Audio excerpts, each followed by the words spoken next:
A strong start was not enough for the Kentucky Wildcats in Tuscaloosa as they fall to Nate Oates and the Alabama Crimson Tide. We'll talk about this game and preview what I think you could argue is the biggest game of the season coming up on Wednesday against the Oklahoma Sooners. We're going to break it all down on today's episode of the Wildcats Today Podcast. I'm your host, Andrew Stefaniak, writer over at Kentucky Wildcats on SI. Joined, as always, by Carson Nash. Carson, it's a you know what I was thinking about today? I was telling Mike and the fellas this last night. You know what weekend it's going to be when we're in Nashville for the SEC tournament? Is it St. Patty's again? It is. Was it last time? Yeah. It was? Like you couldn't even get into Aldean's. No, there's no shot. I forgot that was the case last time. I don't know why, but yeah, so that'll be a good time. We're gonna have a good old time down there, I'll tell you that. But that game, Carson, it was really got to pinch people if they don't wear green. Huh? I am. I got to pinch people. Yeah. That'll be Carson's pickup line. Hey, ladies, you wearing green? No. That's pinch. what I just said. I said that's what you would do. See, well, actually, that's fair. Valid. Whatever. Fine. But that game against Alabama was almost weird. Like I remember we were at the Burl and like I went to the bathroom and I don't know why. Like I have like my when I'm watching a game, like my thoughts hit me when I'm like going to pee. Like that's like when stuff hits me. And I was like in the bathroom and I'm like, I don't like that we're ahead, how we're ahead right now. And then like boom, Alabama goes on that run. I really didn't like the officiating. I think Mark Sears was. And we really don't. Carson, we've done a good job of not griping too much about officiating. I think this go round. Yeah, I agree. But now I'm all on board to hashtag investigate Terrence Oglesby. Yeah, and then him like staring down Coach. Yeah, Pope. that's what got me. Like you can't go after Pope. I mean, no. Pope doesn't even curse. Like, what could Pope have said to him to make him do that? Like he didn't pull a Jackie Moon. I promise you that. No, it would be warranted if you got the Jackie Moon special. But if he pulled the Jackie Moon, then I'm all for the stare down. But yeah, I mean, I just don't like it when officials was that dude trying to make like himself like a TikTok edit? Like, what are we trying to do, man? That's what he is. Cool. It's an ego thing. Yeah, I've always officials do. They love their screen time. They love it. They love it when the conversation's around them, which I don't understand. That I guess that's part of that like profession. I don't know, but was not a great time for the worst game of the year for Otega Owe, who goes 1 of 9 from the field, scoring 2 points. He's in foul trouble the whole time, and that was part of the issue too, Carson, with these ghost fouls was, Chandler fouls out, Otega fouls out, you have 4 for Brea. Every time, how many of those were on Mark Sears? Of those all 14 fouls, seriously. Like, it was all of them. Think the funniest sequence in the whole entire game is when Travis Perry shoots a 3 and you're supposed to let the guy land. No landing space at all, falls down. And then Mark Sears on the other end, Otega comes by and the official waits until the shot is missed. Otega doesn't even touch him. And then Mark Sears gets 3 free throws. And he, of course, was 11 for 11 from the free throw line. He's a great shooter. This was a game. When we recorded our preview, right, Carson, correct me if I'm wrong, we both thought there was a good chance Lamont was going to play. We thought there was – I would have put it at like 60-40, though. I wouldn't have said like high percentage chance. Now, I'm anxious to see – I was talking with Boff on the phone this morning, and I was like, I think if you can, you need to run him out there tomorrow. I'm cool with the whole waiting for Saturday thing. It's a more significant game, but and it's at home. But if you can run them out there tomorrow, you got to run them out there. But we'll get to that preview. But I wrote an article, and it was like I was like, you want to take a positive away from this game? Andrew Carr is playing good ball right now, and he's shooting the 3 ball. He was 3 of 5 from deep in this game. That was great to see. Yeah, he finally looks fully healthy. He completely shut down Grant Nelson, given Grant Nelson got some quick fouls, but he completely dominated that matchup, and that's what we needed in that game. We just couldn't get it done otherwise. And that's what I think that was my aha moment for Andrew Carr. I mean, Grant Nelson ate his lunch last go round, and it was completely flipped this time. And it goes to show you, had Andrew Carr been to the 100%, I think we win against this team in Rupp Arena. I think Nelson's dominance was thanks to, and what did Nelson have? He had 5 points? 5 points, 2 of 4 shooting. Yeah, he didn't play a ton. He was in foul trouble, but still, when he was out there, like, Andrew Carr did a good job defending him. I was impressed with that. And he made it tough for him to get shots too. I mean, I was impressed with Carr. I would have loved to have seen a longer body of work from that, like if Nelson played 23 minutes, but I don't really care. I mean, Andrew Carr did a good job, and he's played 29 minutes. I mean, he's back to Andrew Carr, and that's what we needed. What killed us in this game was our depth, in my opinion. I mean, you get up fast and early, and then your legs give out, and you don't have enough guys to come in and combat Alabama's talent. Yeah. So, I mean, at the beginning of the season, if I would have told you Jackson Robinson, Lamont, and Ortega had 2 total points against Alabama, I mean, it's a totally different story, right? I mean, we think we're getting beat by 50. Yeah. So, I mean to lose by 13 and to be up by as many as you were at the beginning. You were up 13, I believe. That was our largest lead, I think. It gives you hope for sure in the coming weeks, because if you get your guys back and these guys continue to step up, even though Travis Perry didn't shoot great from the 3-point line, I thought he looked good, way more comfortable than he's been looking. Confident, yeah. Which is, I think confidence is key, and you're starting to see Colin Chandler and Travis Perry find that confidence that they need. I mean, Trent Noah's already had it, but we needed those guys to have some confidence. Yeah. So, I mean, and I'm not trying to keep beating this drum or annoying some folks that disagree with this point, but like, you got to write. I mean, we're playing without. I mean, I think you could say Ortega's our best player, but I mean, I think you could say our most valuable player is Lamont Butler. And I would say our highest boom or bust player is maybe Brea, but probably Robinson. Like, these are realistically probably second and third best players. Now, it's been tough to make that statement because while they've been out, Amari Williams has kind of elevated himself to one of the best players on our team. But I mean, at the end of the day, my thing for Lamont is that he makes everyone else better. I think he's the most important player on the team because he elevates everyone to a higher potential than they would be at with him off the floor. On top of his defense, too. I mean, You're right. To me, that's more on the offensive end, and you're exactly right. But like that, plus the defense he plays, he's a player you can't have not out there on the floor. And it's been killing us. And here's the good news: they're coming back soon. I'm not going to guarantee it's tomorrow, but they're going to be back, and that should make some folks feel better that we could go on a skid and be a 4 seed. And I don't care because this team can win a couple games in March. They can. They're capable of doing it. So, this loss sucks. I do not like Alabama. They annoy me. I do not like that team. I do not like getting swept by this team. But I mean, at the end of the day,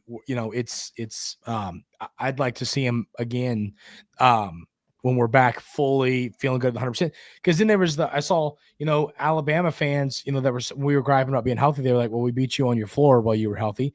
Fair, valid point, fair argument. Don't disagree. But I'm just telling you, if Carr's able to, we didn't have someone to stop Nelson who had 25. If Carr's able to slow Nelson, I think that game's very vastly different. I think we maybe even win by 10 points. Especially now the fact that Amari Williams is insane. Yeah. Like Amari has been the best player on our team for a while now with these guys out. So him taking over, and he dominated on Saturday again. Like he is just becoming a monster. So him coming out of his shell, becoming a monster, and us getting our guys back, that all leads to what we want. And I think we're going to end up winning some games in March that people might not think we will. Yeah. I think you could make the argument that Amari's been a top 5 player in college basketball in the month of February. I mean, I think he's averaged somewhere right around 10 rebounds, about 15 points a game, 2 or 3, 3 or something assists. I did the numbers today, but like he's been incredible in the month of February. And I think that's going to roll over to the month of March when it matters the most. So then he's had to carry some weight on his shoulders that he, hadn't been used to. So picking up the weight, and I don't know, Amari's becoming one of my favorites real quick. I agree. I wish, the one thing Pope talked about, and I want to get your thoughts on this, and then we'll talk about some Oklahoma stuff. But Coach Pope said that he would love to run Amari out there for longer, but he there's a drop off in his production when you run him out there past 28 minutes. Do you what are your thoughts on that? Like, do you think that, because I love Brandon Is it as much of a production drop off as we're getting right now? Yeah. I mean, I love BG, but man, he struggled on Saturday. The play that made me want to jump around and I don't know, punch something was when he took it coast to coast at a crucial situation. It just hit the top of the backboard pretty much with his layup, just basically a turnover. Well, because if you look at the box score, his numbers, he was 3 of 5 for 8 points and had 4 rebounds, had a steal. It's his decision making, and he just doesn't have the body physically that Amari does to completely dominate his matchup. And him being in the game, we're not as physical and definitely not as good on defense. But here's the deal, and this can be a debate in the comments, and let us know it on there, and we can go back and forth and share thoughts on this. But in the month of February, Amari Williams played about 25 minutes per game. It was 24 point something. Play him 31. Let BG get 9 minutes and do it the smart way. Do it where you're putting BG in the game at, let Amari play down to the play BG with Lamont. You got to play BG with Lamont. You got to surround BG with good defenders. You can't play BG with Travis Perry and Trent Noah and expect to get away with it. I agree. We get and we will get killed. Is in those. Yeah, exactly. You gotta play him with better defenders. But I think what you got to do with BG is be smart about it. Give Amari his breaks. Play BG at the 14 minute and 30-second mark of the game, and then let that run down to the under 12. So Amari's going to get probably 10 minutes to sit down in what's 2 minutes of game time. You know what I mean? And Mark Pope is incredible at doing that stuff with the roster. But I just, that's when you got to play BG so that Amari is getting these breaks, and they're 2 minutes of game time, but 10, 15 minutes in real life. Yeah. And that's how I think you can maybe get him to 30 minutes instead of 25, is doing stuff like that to keep him rested. Because 7-footers always have, it's not like a conditioning issue. It's just 7-footers always, struggle to play more than 30, 32 minutes a game. It's just tough on them. So, yeah. Any other thoughts on Bama before we get on to the Sooners? No, both those games have been very frustrating against Bama because I feel like we can beat them. We just have not been playing up to par. I mean, and we got to stop having games with Ansley and Trent going for 2 points combined. If we're not going to have Lamont or Jackson, we got to have one of those two guys step up. Kobe played really good on Saturday, which you love to see, but the surrounding cast was bad. Good. So that hurt us a lot on Saturday. And, Ortega wasn't himself at all. So it was tough. So I just, once again, I'm going to keep writing these games off until we're healthy. And if you disagree, that's fine. I get it. But at the end of the day, we're playing without two, second or third team all SEC guys, probably. Here's a hypothetical scenario. You get Lamont back and you somehow shockingly beat Auburn. And then where's your head back? Because then you're like, oh, we beat Auburn, the best team in the country, with our guy back. So now we feel good, no matter if we lost these games recently. If you could finish out, because I hope to goodness you can beat LSU at home. I'm already kind of, let's assume you take care of business there. If you win tomorrow, you're healthy then too. Yes.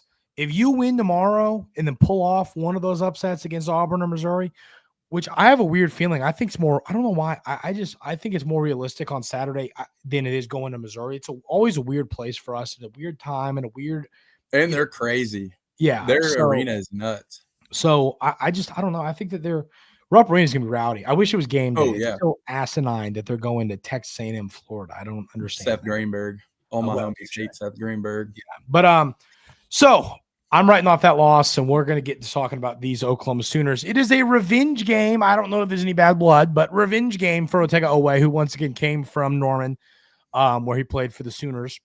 I don't know if there's any bad blood.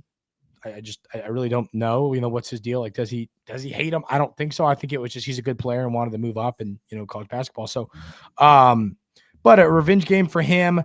Oklahoma has two players, Carson. They're a very an interesting team, and they have two players that average over 15 points a game.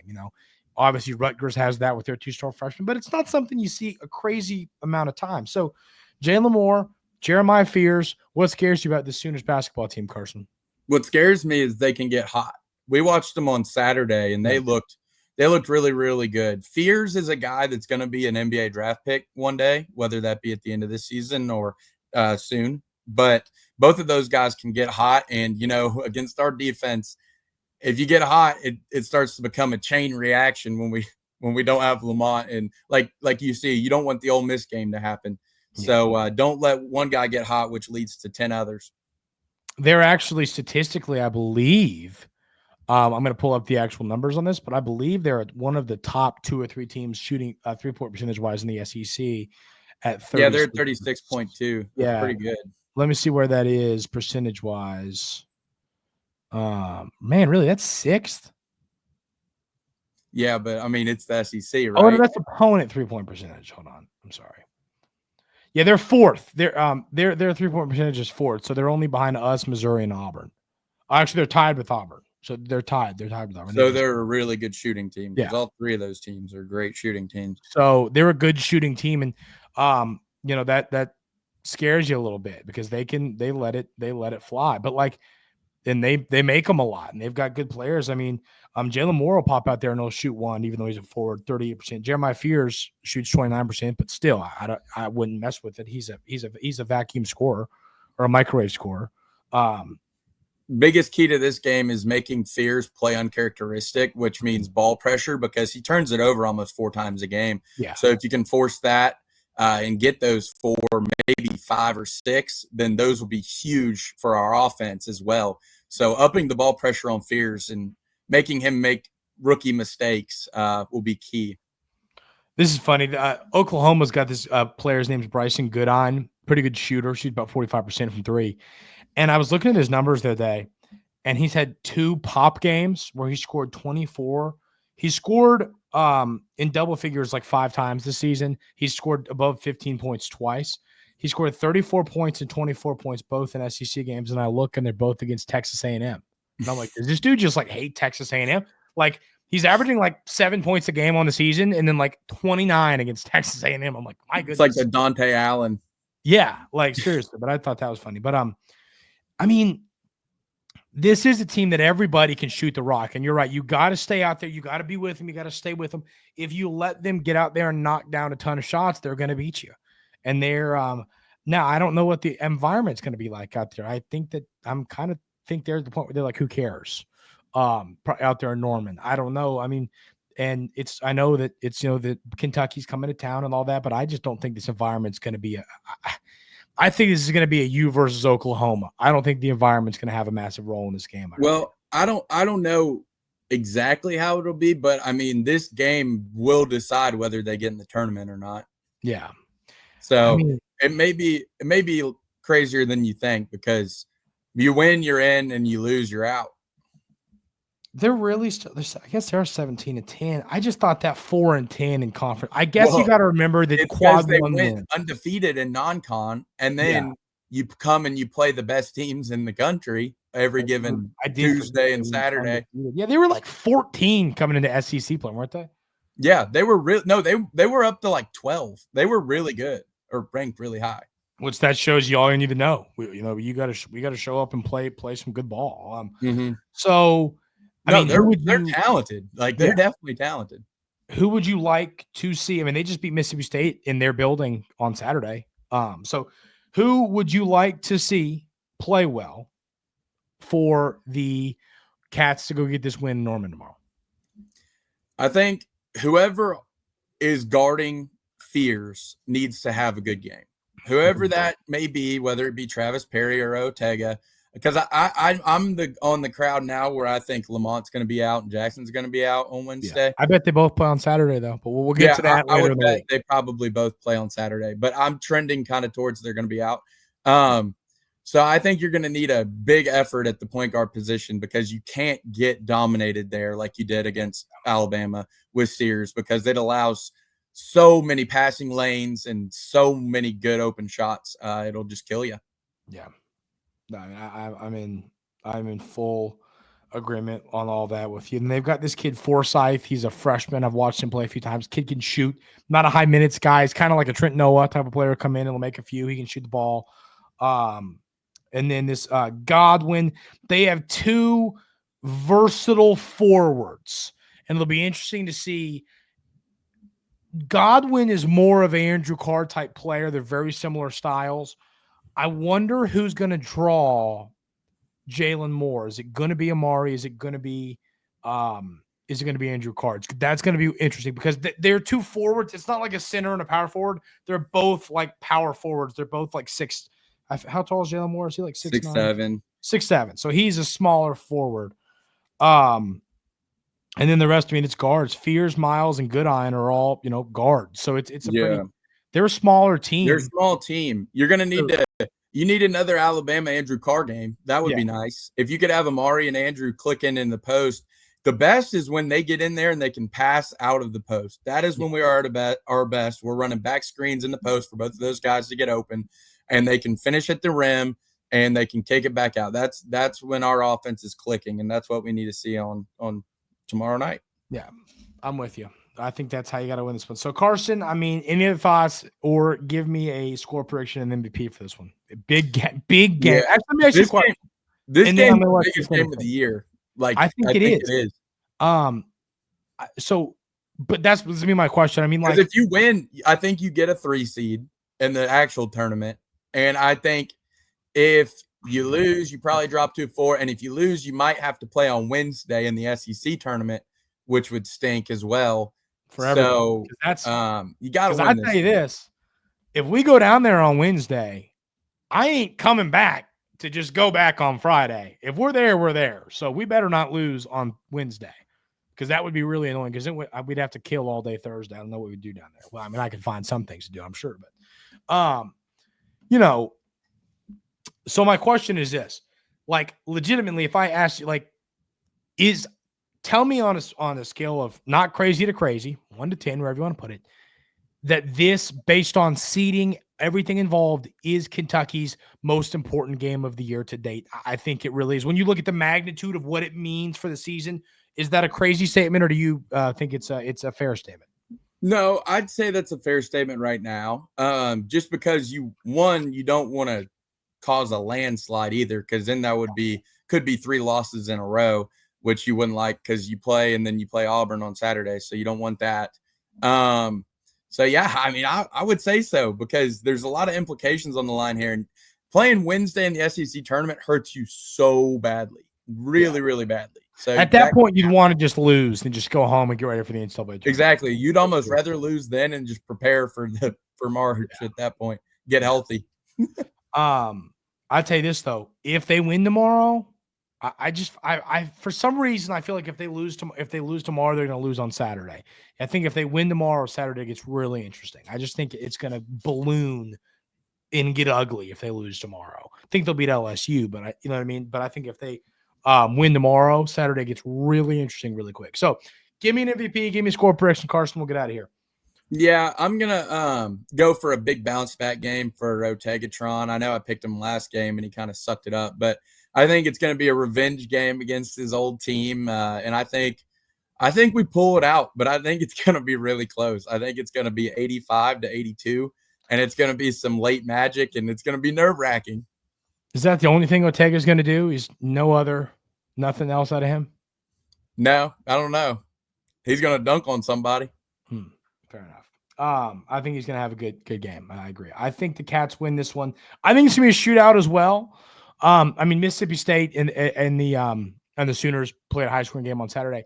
I'm going to go in the low 80s as well. I'm going to say Kentucky wins this one 83-78 on the other side for the Sooners. I think you're going to have another big game out of Andrew Carr, and I think that he's going to be involved in guarding Jalen Moore, which is a tough assignment.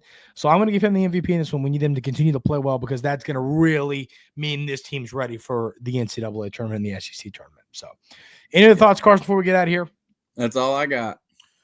Well, that is going to do it for today's episode of the Wildcats Today Podcast. Really appreciate y'all being here. We have a special guest on Friday. It's going to be, we'll just tell you, it's not special. Well, I guess it's Zach Blackerby from Locked on Auburn, buddy of mine, and he's going to come on and preview the Auburn game on Saturday. We'll do that on Friday. And then Thursday, we'll do what happened against Oklahoma. So that's what's coming on the rest of the week. Have a great rest of your day. Big game tomorrow. Everybody dial in, help us get this win, and we'll see you next time on the Wildcats Today podcast.